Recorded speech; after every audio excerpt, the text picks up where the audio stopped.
కేసీఆర్ను కాదని కాంగ్రెస్ కు ఓటేసి గెలిపిస్తే కొర్రీలు పెట్టి తమ ఉసురు తీస్తుందని మండిపడుతున్నారు అన్నదాతలు. 2 వారాల క్రితం కొనుగోలు కేంద్రాలకు ధాన్యం తీసుకొచ్చిన రైతులు అతలాకుతలమవుతున్నారు. సకాలంలో ప్రభుత్వం కొనుగోలు చేయక లారీలు రాక కొనుగోలులో తీవ్ర జాప్యం జరుగుతోందని ఆరోపిస్తున్నారు. క్వింటాలకు 2 కిలోల కటింగ్ ఉంటేనే ధాన్యం లోడ్ దించుకుంటామని రైస్ మిల్లుల యాజమాన్యం ఖరాఖండిగా చెబుతున్నారని మండిపడుతున్నారు. గింజ కటింగ్ లేకుండా ధాన్యం కొనుగోలు చేస్తామంటే నమ్మి మోసపోయామని వాపోయారు.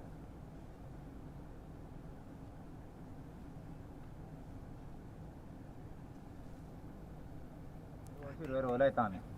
20 రోజుల నుంచి మ్యాచ్ 17-18 రావాలంటారు. 11-12 వచ్చినా కానీ తీసుకుంటలేరు. ఒక్క కాడ 18 వచ్చినా కానీ వీటిని నేర్పిస్తారు. మళ్ళీ కుప్ప పోసిన అట్లను కూడా నేర్పిస్తారు. నేర్పించి ఏం చేస్తారు, అవి తాళైతానే అంటారు. 10-11 వచ్చిన తర్వాత తాళైతానే అంటే ఎవరు ఒప్పుకుంటారు?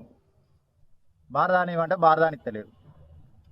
బారదాని ఇచ్చిరా, మళ్ళీ వడ్లు పోయినాయా, వడ్లు పోయిన తర్వాత అక్కడ కటింగ్ పెడతారు. అక్కడ మిల్లార్లు దించుకుంటలేరు, మరి మీకు కటింగ్ పెడతామని అంటారు.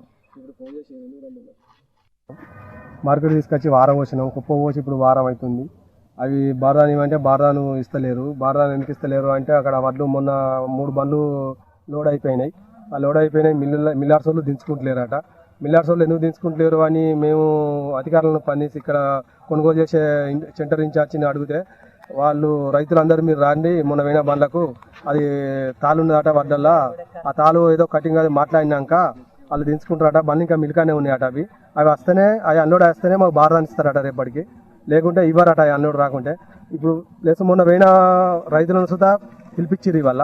ఇప్పుడు పిలిపిస్తే ఇప్పుడు వచ్చిర్రు రైతులు సుతా వచ్చిర్రు. మొన్న పోయిన బండ్ల 3 బండ్లు మొన్న పోయినాయి. ఆ 3 బండ్ల రైతులు సుతా ఇప్పుడు వచ్చిర్రు. అందరికీ ఫోన్ చేసి సెంటర్ ఇన్ఛార్జ్ రమ్మన్నాడు. వచ్చిర్రు వాళ్ళు వచ్చినాక ఇప్పుడు మిల్లార్స్ దగ్గర పోయి రైతు ఏం మాట్లాడతారు, మేము మిల్లార్స్ ఏం తెలుసు మాకు. బారదాని ఇస్తామని ఈ రోజు వరకు అన్నారు. బారదాని ఇచ్చేటోళ్ళు లేరు. లారీ అన్లోడ్ అయితేనే బారదాని ఇస్తామంటారు. ఇప్పుడు ఏమన్నా అంటే కటింగ్ అయితేనే మీ బాటలు దిగేటట్టున్నాయని రైతులను అంటారు. ఇక అట్లా చూసేటోళ్ళు లేడు, అట్లా పట్టించుకుంటలేడు మాకు.